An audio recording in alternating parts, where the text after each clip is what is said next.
Muito boa tarde, Brasil. Está entrando no ar o Alerta Total de hoje. Hoje, dia 15 de novembro de 2016. E você vai ver hoje no programa. A pesquisa mostra que metade das vítimas fatais de trânsito tinham feito uso de bebida alcoólica. Aumenta o número de motoristas que se recusam a passar pelo teste do bafômetro. Lei proíbe terceiro dígito no preço do combustível em postos do Paraná. E ainda nesta edição, moradores reclamam da criminalidade na zona leste de São Paulo. E uma confusão. Mulheres descobrem que possuem a mesma identidade. Os detalhes agora no Alerta Total. Muito bem. E hoje, feriado nacional, proclamação da República. E seja muito bem-vindo, viu? Aqui você vai ficar sempre muito bem informado. Nós vamos começar o programa com um dado alarmante. Uma pesquisa da Faculdade de Medicina da USP revela que quase metade das vítimas fatais de acidentes de trânsito em São Paulo consumiu álcool antes de pegar o volante. Acompanhe comigo, põe na tela. Entre os vários motoristas parados na Blitz, um deles se destaca. Bem, o senhor fez injeção de bebida alcoólica? Fiz. O documento do carro está atrasado e eu estou sempre assim. O policial faz uma vistoria no carro dele e encontra mais uma. Tá liso, tá bem comprometido. Já atendi o TWI aí, já tá bem ruim de rodar, hein? O carro foi apreendido e as multas somaram R$6 mil. Seu Francisco foi flagrado no teste. Se eu estou errado, eu tenho que pagar pelo meu erro. Sou consciente.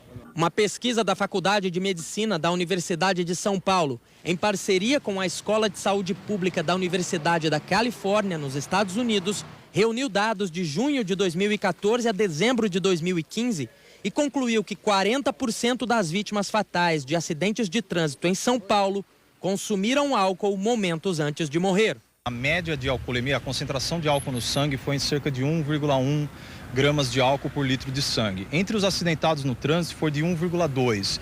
Isso é equivalente mais ou menos a 5 doses padrão de álcool para uma pessoa, né, com níveis corporais médios, né? É quase o dobro, né, do limite permitido por lei aí para uma atuação criminal no trânsito. Em muitos casos, as vítimas dessa mistura de álcool e direção estão fora dos carros. São os pedestres atropelados pelos motoristas bêbados. Isso acontece aqui em São Paulo e em várias outras cidades do país. Um desses casos aconteceu em Franca, no interior paulista. 2 crianças foram atropeladas por um motorista bêbado. Uma delas, de 6 anos, teve traumatismo craniano e ficou 10 dias internada. Em Juiz de Fora, um motorista embriagado bateu em um táxi que capotou. 2 pessoas ficaram feridas. No carro do motorista responsável pelo acidente, os policiais encontraram uma garrafa de cachaça. A pesquisa identificou também que o álcool é a segunda causa de morte violenta, atrás apenas dos homicídios, e que o número de vítimas é maior nos fins de semana e à noite. E como a gente acabou de mostrar nessa matéria, agora você vai ver o seguinte: aumentou o número de motoristas que se recusam a passar pelo teste do bafômetro. Mas atenção, com as recentes mudanças no valor das multas, essa atitude aí, meu amigo, vai mexer no bolso, vai doer no bolso daqueles que não querem passar pelo bafômetro. Põe na tela. Álcool e volante nunca foi uma combinação boa. Mesmo assim, não é difícil encontrar quem admita que um dia já deu uma deslizada. Já aconteceu comigo, né, de ir pra casa de parente, de primo, né, e tomar uma cervejinha, mas essa lei aí tem que evitar, né? Faz um tempo, mas atualmente faz anos já que eu já não faço isso, pra evitar algum acidente, entendeu? Eu bebi um pouco, tava perto de casa e falei, não tem problema. É tipo o mesmo quarteirão, assim, não tem perigo nenhum eu estar dirigindo. Mas o cerco a quem bebe e dirige está cada vez mais fechado. De janeiro a outubro deste ano, 112 mil condutores foram parados em blitzes aqui em São Paulo, mais que o dobro do que o ano passado. O problema foi a quantidade de condutores que se negaram a fazer o teste do bafômetro, que cresceu 9,4%. Aumentou muito o número de recusa, mas a ideia é justamente essa, né? A gente aumentar mais a eficiência com relação à fiscalização, principalmente de alcoolemia, que é um dos fatores principais com relação a essa questão dos acidentes mais graves, principalmente aqueles que têm mortes. Quem se nega a fazer o teste é autuado na hora. E a multa está cara, saltou para quase R$3.000 desde o início de novembro. O motorista ainda tem a carteira de habilitação recolhida, perde 7 pontos na carteira e pode até ter o direito de dirigir suspenso por 1 ano. A penalidade é a mesma aplicada para os motoristas que forem flagrados bêbados. E se no caso da recusa ele estiver aparentando mais de 2 sinais que ele esteja, né, alcoolizado, ou sinais notórios de embriaguez, que é o normal que a gente fala, ele também vai responder pelo crime. Todas essas medidas são para tentar reduzir o número de acidentes graves. Estima-se que entre 30% e 40% das vítimas fatais estavam sob efeito de drogas ou álcool. O pessoal perde a condição psicomotora dele, fica totalmente alterada. Ele não tem condições. Até o pessoal vê muitos vídeos aí, pessoal andando em circo, cobrinha. Ou às vezes o pior, né? O cara quer andar em excesso de velocidade, ele perde totalmente o controle do veículo e aí pode ocasionar diversos acidentes. Consciência que todos precisam ter. Bons exemplos não faltam. Sempre quando eu opto por beber, sempre estou na casa de amigos, onde eu não vou sair com o carro. Já aconteceu de eu ir, mas assim, outras pessoas dirigirem. Se eu saio com os amigos ou mesmo com um familiar, geralmente ou vai um de carona com o outro ou acaba chamando o táxi, porque você não sabe, né? Eu acho que é o tipo de coisa que as pessoas deveriam ter essa consciência. Não são todas as pessoas saem de casa e não sabem se vai voltar. Eu acho que deveria todos serem prudentes. Ninguém sai para se divertir e não toma pelo menos um copo de cerveja. Olha, agora você vai ver perigo a que alguns motoristas da capital paulista se submetem aí e os passageiros também estão correndo o mesmo risco. Pra você ter uma ideia, o transporte público e uma das maiores reclamações do transporte público da capital é o seguinte: é o processo de extinção dos cobradores. Para agilizar aí a linha, tem motorista cobrando e dirigindo ao mesmo tempo. E tem que olhar para trás, e tem que ir para lá e para cá. Põe na tela aí. A catraca gira sem a presença do cobrador. Quem faz o trabalho dele é o motorista, na presença de um fiscal da empresa.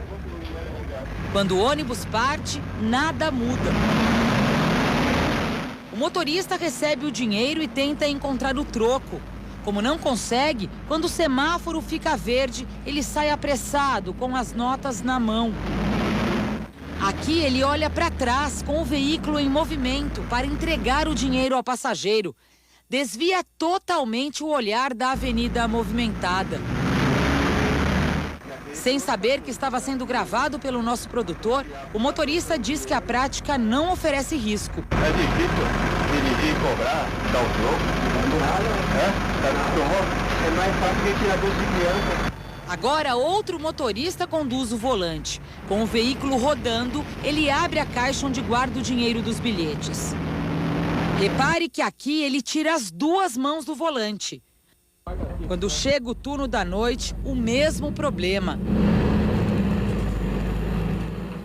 O fiscal da empresa de ônibus revela que a situação não é restrita à linha flagrada pela reportagem. Essa linha que não tem cobrador ou não tem outro? Não é, a maioria não tem.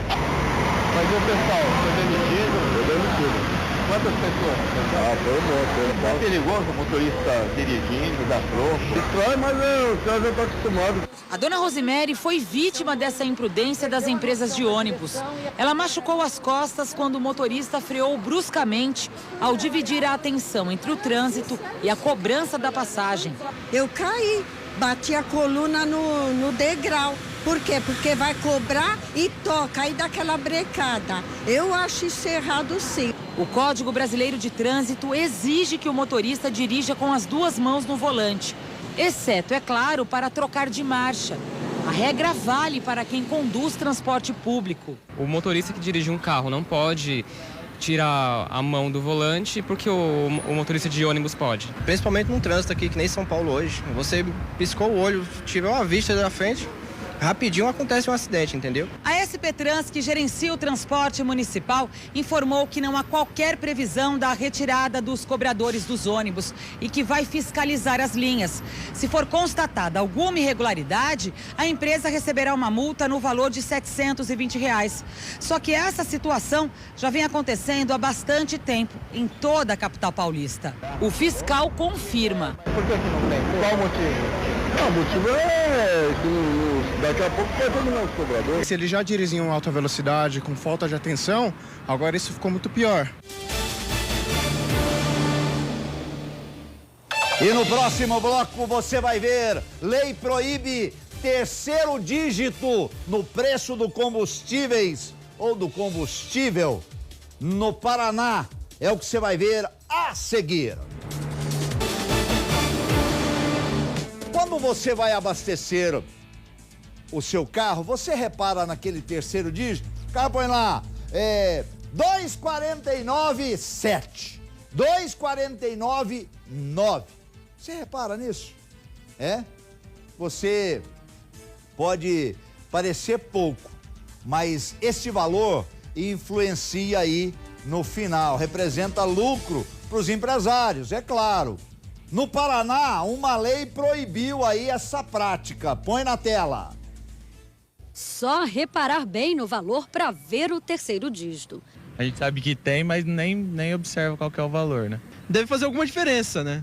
Nunca reparei. Apesar de pouco usada no nosso dia a dia, a legislação brasileira permite o uso das 3 casas decimais em alguns casos, como no preço do litro do combustível. Pode parecer pouca coisa, milésimos, mas o terceiro dígito faz diferença na conta. Se o preço cobrado pelo litro da gasolina custa 3,899, tirando o último 9, ficaria 13,89. Um posto que vende aproximadamente 500 mil litros por mês deixaria de ganhar R$ 4.500. Desde maio deste ano, uma lei estadual mudou a forma de cobrança do combustível no Paraná. Ele é o único estado do país onde os preços têm apenas 2 dígitos. O argumento é de que as 3 casas decimais causariam prejuízo ao consumidor. Eu acho que isso daí é uma boa, porque eu acho que 3,999 não existe, né? Eu acho que tem que ser o preço que está ali, 00 final. Facilita um pouco o cálculo até, né? Porque a gente, é um casa decimal que não existia, que foi inventado aí, não sei por que até hoje, mas se saiu tá bom, né? Melhor pra gente.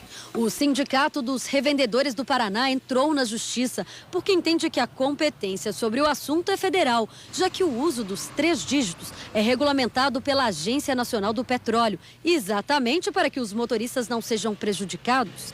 Mas também tem outro lado, segundo o especialista. Com tantos números, fica mais difícil memorizar o preço e depois compará-lo em outros postos. Esse terceiro dígito acaba, assim, dificultando a comparação por parte dos consumidores que não estão habituados com o terceiro dígito na nossa economia. Sem conseguir memorizar, a dica do economista é fotografar ou anotar os preços. Seu Augusto nunca tinha reparado nos 3 dígitos. Agora... Vou começar a fazer a conta direitinho agora. Faz diferença? Faz diferença daí, né? No total final, durante o mês, as várias abastecidas que a gente dá vai fazer bastante diferença. Qualquer centavo, né? É bem-vinda, né? Na zona leste de São Paulo, já é conhecida como a região do medo. Moradores não aguentam mais aí o avanço da criminalidade. Ataques mais recentes aí foi uma loja, foi registrado aí por câmeras de segurança. Põe na tela. O homem que passa em frente à loja, por enquanto, só observa. Mas logo em seguida, ele volta e entra já tirando um revólver da cintura. O comparsa de boné branco aparece depois. Lá dentro, os criminosos rendem vendedores e clientes. Quase todos são obrigados a deitar no chão. Apenas uma mulher fica em pé.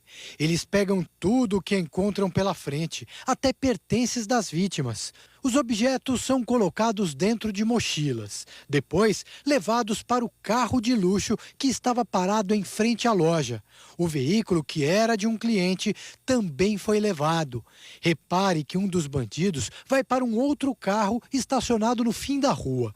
O assaltante no carro roubado se atrapalha e tem dificuldade para arrancar com o veículo. Chega a abrir a porta do carro para perguntar sobre o freio de mão e só depois de várias tentativas consegue fugir.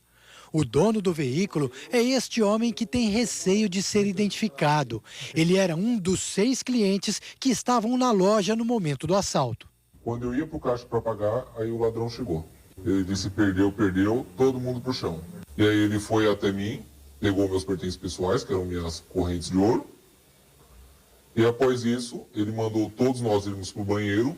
Ele relata que os bandidos eram agressivos. O que estava armado estava muito agressivo. Ele falava para não olhar para ele. Enquanto eu estava no chão, ele me deu um soco. Enquanto eu estava na porta do banheiro, ele me deu mais um soco. E aí ele pediu a chave do carro. O dono da loja e 2 vendedores também foram mantidos sob a mira de uma arma junto com os clientes. Esta foi a 3ª vez que o local foi alvo de bandidos. Os moradores do bairro da Penha dizem que os bandidos se aproveitam da tranquilidade dessa região.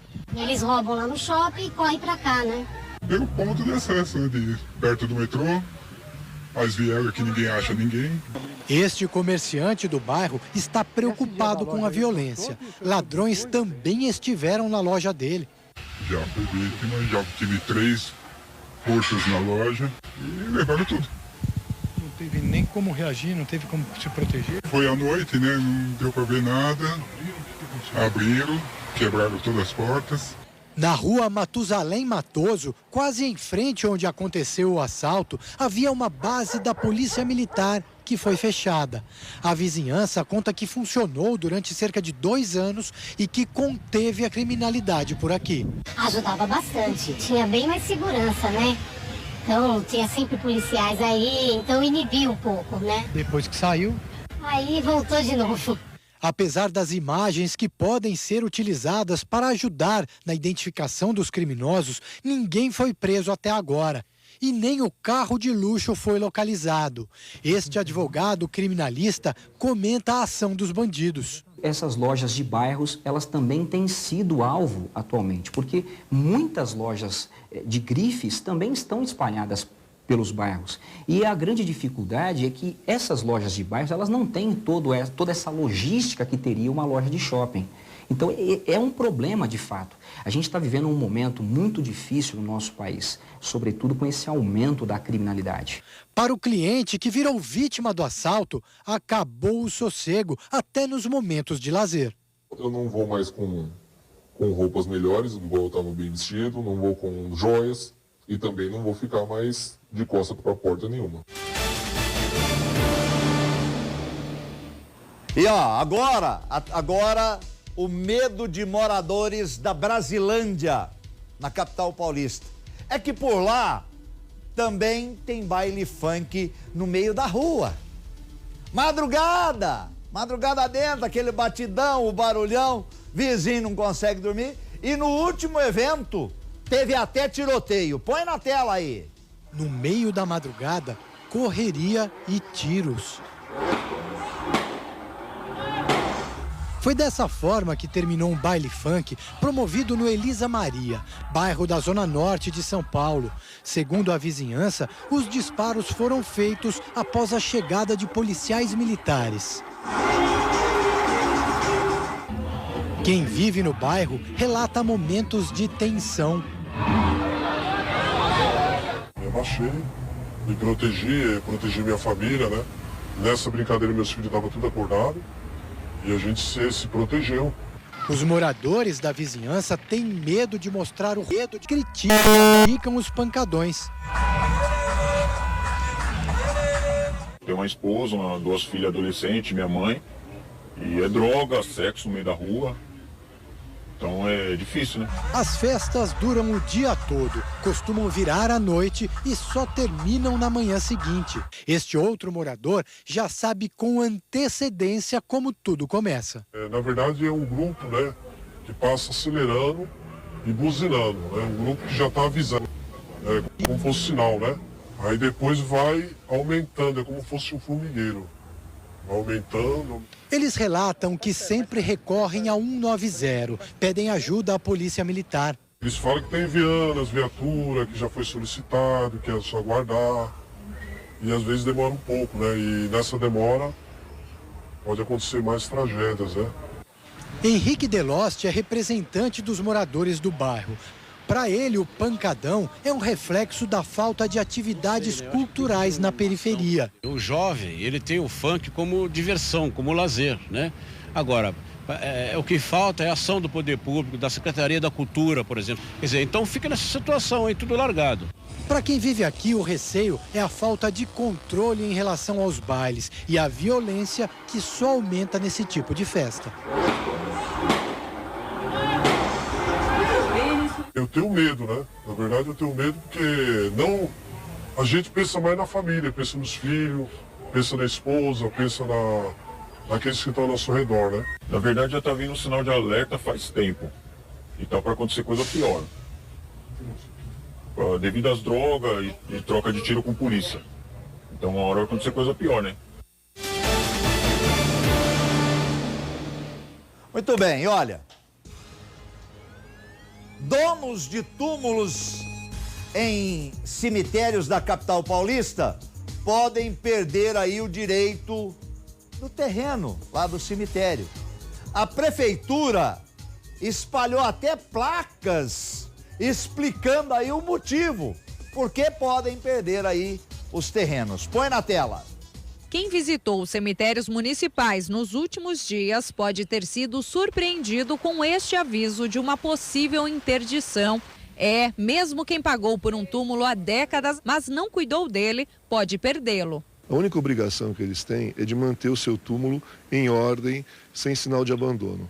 Se isso acontecer, há a possibilidade do poder público retomar esse túmulo. Caso seja identificado que o terreno não está sendo cuidado pela família, um processo administrativo chamado comisso é aberto. Porque muitas vezes as pessoas acham que o túmulo também é uma responsabilidade da prefeitura ou do serviço funerário. E não é. A manutenção do túmulo é responsabilidade das famílias concessionárias. Já são 751 processos administrativos abertos pela Prefeitura de São Paulo, sendo que 1/3 deles só aqui no cemitério da Consolação. Outros 3 cemitérios de São Paulo têm ações para retomadas de túmulo: Saudade, Araçá e Quarta Parada.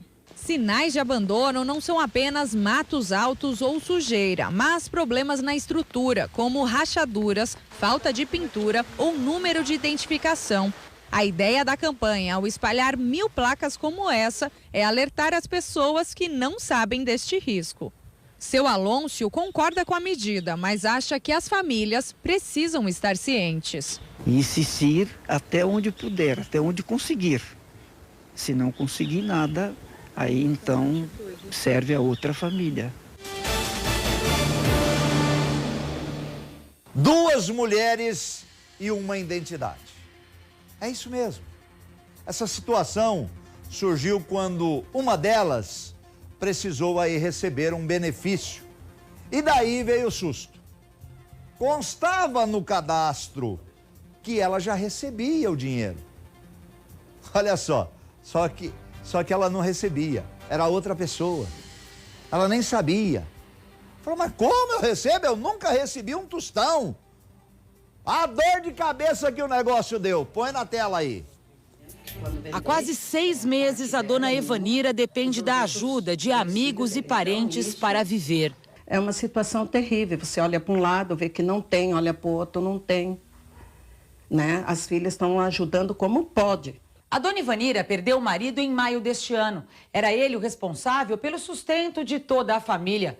Quando a dona de casa precisou dar entrada para receber a pensão por morte, teve o pedido negado pelo INSS sob a alegação de que ela já recebe esse mesmo benefício desde 2001. Você não tem como receber pensão porque você já recebe de um outro casamento, aquilo me jogou no chão.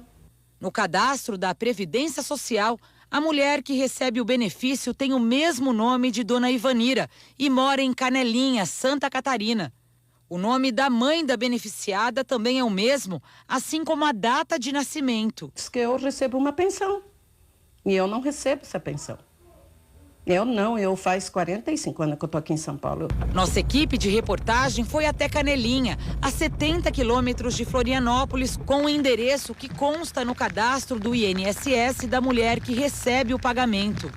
O número indicado, 1223, não existe, mas esta vizinha deu uma pista da mulher que procuramos. Vanira Franco, ela mora aqui, ó, na frente aí. Na descida ali, não tem? Uma meia água que tem ali. Na casa humilde, nenhum sinal de Evanira Franco. Descobrimos que ela estaria trabalhando num bairro próximo. Ficamos à espera. O ônibus para no ponto. Ela é a primeira a descer. Como é que é o seu nome certinho? É Evanira Franco. Evanira Franco, é o nome da senhora? A senhora tem a sua carteira de identidade aí? Não, tá lá na minha casa. A dona Evanira tem 65 anos e leva uma vida difícil aqui em Santa Catarina. Ela sofre de diabetes. Mesmo assim, continua trabalhando como cuidadora de idosos. Tem dias que eu não posso me levantar e coisa, mas que eu vou fazer, vem luz, vem água. Quando ela mostra a carteira de identidade e o CPF, outra surpresa. Os dados são os mesmos da surpresa. Pode ter acontecido? Por que as duas estão com a mesma identidade? Ah, daí eu não sei, é no cartório, né? Como explicar que duas mulheres tenham a mesma identidade? Será que uma está usando o nome da outra? A Evanira de Cá levantou uma hipótese. Disse que perdeu o contato com a família e lembrou de uma irmã mais velha que foi morar em São Paulo ainda criança. Essa outra Evanira de São Paulo é sua irmã? O que a senhora acha? Certo, é, né? Porque como é que ia aparecer? Com mãe e pai tudo junto. A repórter Thaís Furlan voltou à casa da família para levar a notícia. Dona Evanira não acredita nessa possibilidade. Minha mãe nunca teve outros filhos. Meus outros irmãos são tudo bem mais velhos, eu sou caçula da casa. Então, minha mãe faleceu, eu nunca vi outra pessoa aparecer e dizer eu sou tua irmã. É muita coincidência, muita. Veja os dois documentos de identidade. Mesmo nome, pai e mãe idênticos, data e local do nascimento também. As duas ainda têm números iguais de CPF.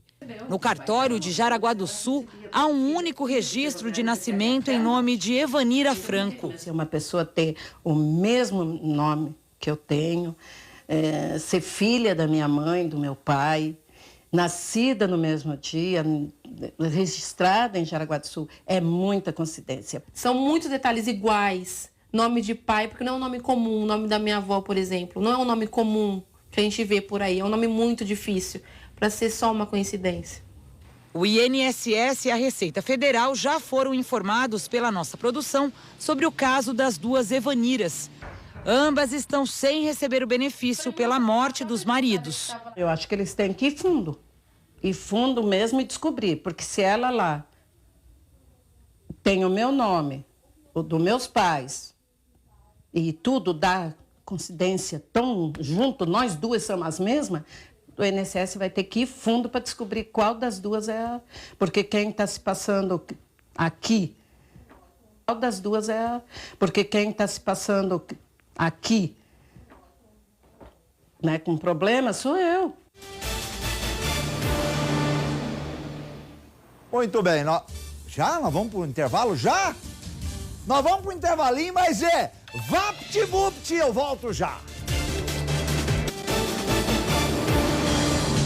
Muito bem, nós já estamos de volta. Eu quero mandar um abraço para minha querida Minas Gerais. Alô, São José do Mantimento! Ê, povo bom! A minerada tá tudo lá assistindo, e os capixabas também. Quero mandar um abraço ao meu querido Espírito Santo. Alô, norte e nordeste desse país. Muito obrigado pela audiência, todo o norte e nordeste que tá lá ligadinho no alerta. Obrigado pela sua audiência. Fique com a gente aqui, você vai ficar sempre muito bem informado. E agora o número de casos de câncer de mama de homens, homens também têm câncer de mama. Pra você ter uma ideia, no Brasil, cerca de 200 homens morrem todo ano, todos os anos. Cerca de 200 homens morrem por causa desta doença? Põe na tela. O resultado saiu em 2005, quando o empresário tinha 56 anos. Nunca passou pela minha cabeça que eu pudesse ter câncer de mama.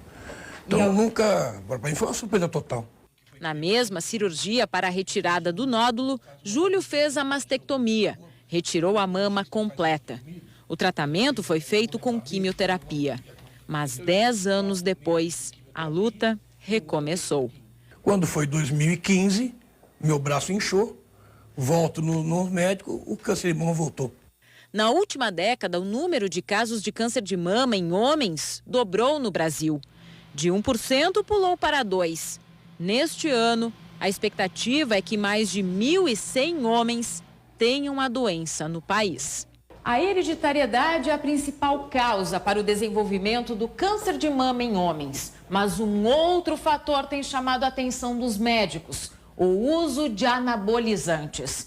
Metade dos pacientes que descobriram a doença nos últimos anos usaram hormônios. Se eu tenho algum gatilho da minha proliferação ali das minhas células que pode ser suscetível a alguma alteração em usar hormônios, esse gatilho de segurança é perdido e eu posso ter a formação de tumores. Antes, a doença nos homens era diagnosticada por volta dos 60 anos. Hoje, em torno de 45. O problema é que a maioria descobre muito tarde. 200 homens morrem todos os anos no país vítimas de câncer de mama. Todos os homens devem ficar atentos a histórico familiar de câncer na família, independente do tipo. Conhecer a genética familiar, manter hábitos de vida saudáveis e pode até parecer estranho, mas fazer o autoexame são as melhores formas de prevenir. Cuidados devem ser tomados, devem. Porque devem ter por aí mais gente com o mesmo problema que eu. Muito bem, nós já estamos de volta. Você viu aí, terrível, né, rapaz? Você vê, às vezes tem gente que nem faz ideia. Cerca de 200 homens morrem com essa doença, câncer de mama em homens. Muita gente fala, mas dá câncer? Dá, então você fique atento, faça os exames, fique sempre ligado. Uma pesquisa britânica trouxe esperanças aí às famílias composta por membros autistas no mundo todo. É que ficou comprovado que se o tratamento começar antes dos 2 anos de idade, existe chance aí das crianças se desenvolverem melhor. Põe na tela.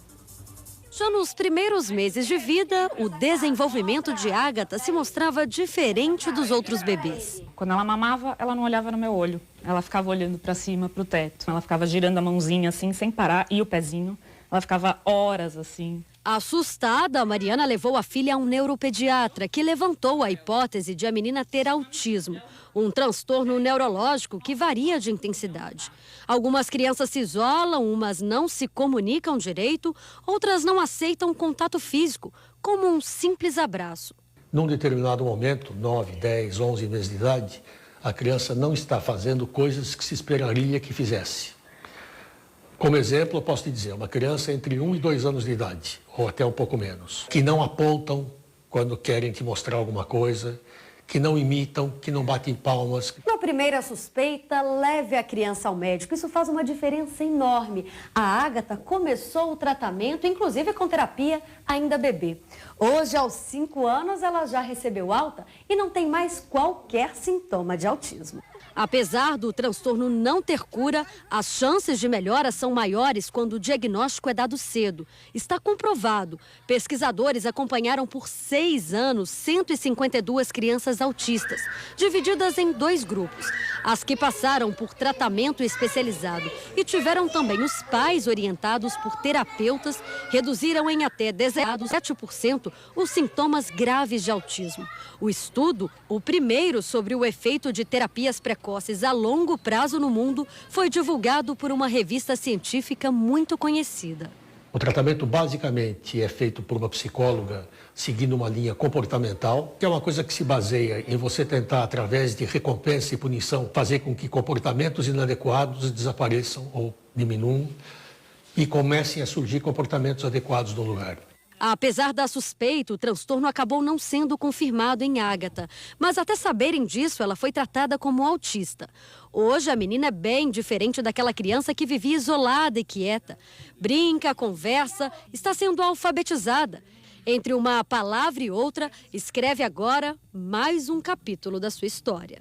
Ela efetivamente tinha os sintomas de um bebê autista, mas hoje ela não tem absolutamente nada. Sempre muito emocionante, assim, receber essas notícias da escola, né? Que ela está se desenvolvendo super bem e observar também no nosso dia a dia, assim, como ela interage, como ela se desenvolve, enfim, como ela está crescendo.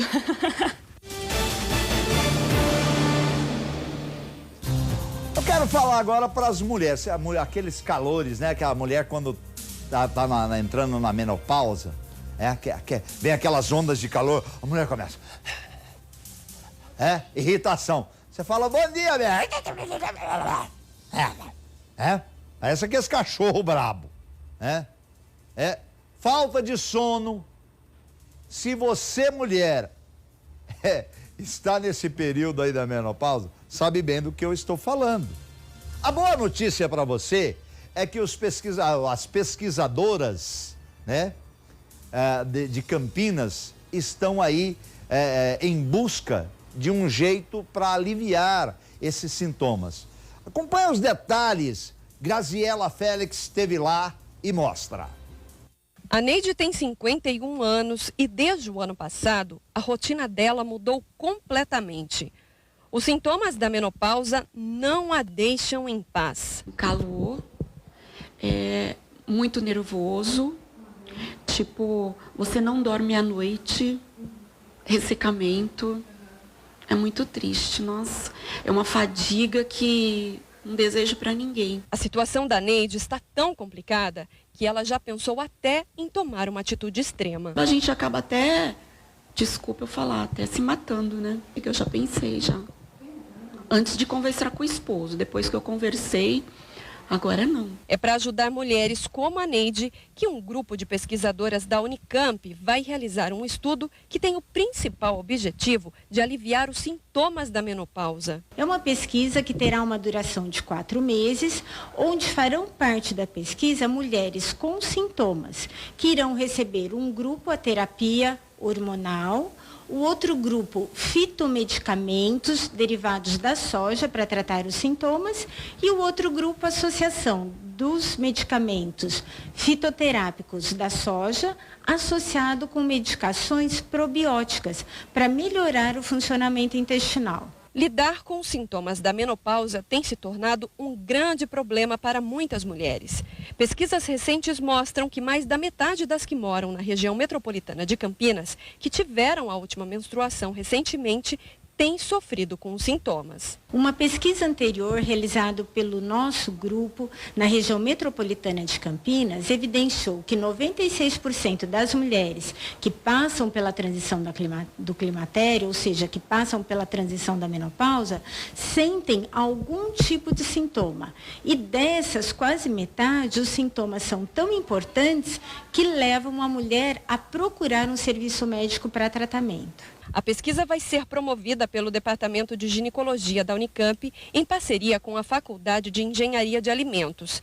Isso porque a parte nutricional de alguns alimentos tem colaborado com as mulheres. Por exemplo, a soja, os derivados de soja, que tem esses fitoestrógenos, que são mimetizantes, né, do hormônio no nosso metabolismo, no nosso organismo, eles ajudam então e aliviam, né, os sintomas da menopausa. O recrutamento já começou, mas a pesquisa mesmo vai ter início em janeiro de 2017.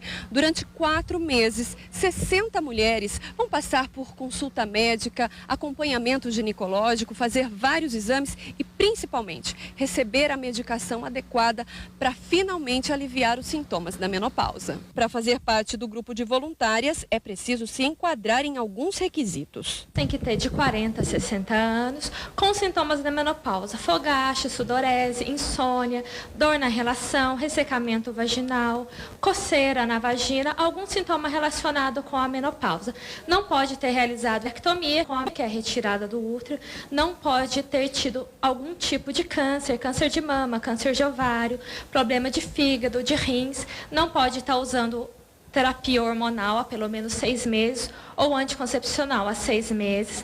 Não pode estar usando medicamentos para o colesterol e antibióticos há pelo menos 6 meses. Só vai trazer benefícios. A paciente vai ser acompanhada durante 4 meses. Nesses 4 meses, as pacientes vão realizar exame de sangue, exame de densitometria óssea para avaliar se apresenta osteoporose, osteopenia e vai receber a medicação durante os 4 meses. Muito bem, as mulheres que tiverem estresse em participar aí da pesquisa devem entrar em contato aí pelo e-mail, é isso aí mesmo, o e-mail saude.menopausa@gmail.com.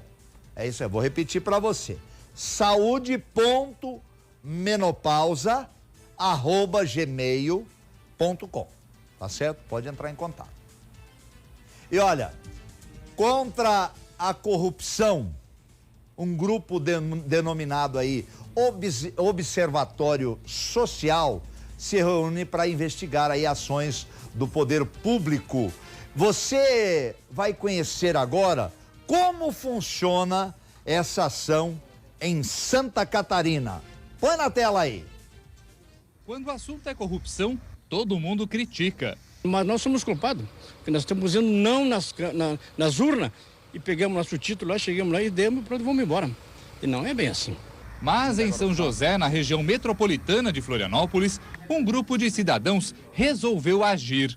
São 35 voluntários que se revezam para passar um pente fino nos gastos públicos. O resultado? A sobra do orçamento, que em 2012 era de R$ 172 mil, passou para 8 milhões ao ano, dinheiro que poderia zerar, num ano, a fila de exames de mamografia em toda a grande Florianópolis. O observatório acompanha esses editais, faz uma ampla divulgação, o número de empresas, a média de empresas que participavam nas licitações aqui no município, que eram de 3 empresas, hoje aumentou para 8, 10 empresas nas licitações.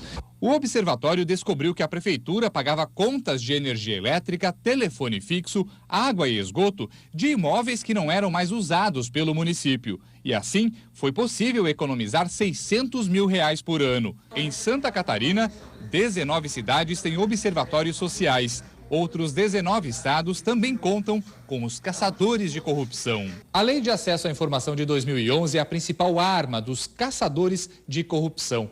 Ela obriga os gestores públicos a fornecer qualquer informação que for pedida pelo cidadão sem necessidade de justificativa. Em caso de negativa, o prefeito, por exemplo, pode ser processado por improbidade administrativa, perder o cargo e até mesmo os direitos políticos. As denúncias de irregularidade são encaminhadas ao Ministério Público e ao Tribunal de Contas de Santa Catarina. Enquanto os órgãos oficiais possuem algumas amarras no seu processo de fiscalização, a legalidade, os processos em geral, a fiscalização que o observatório faz é muito mais flexível e pode ser até mais abrangente.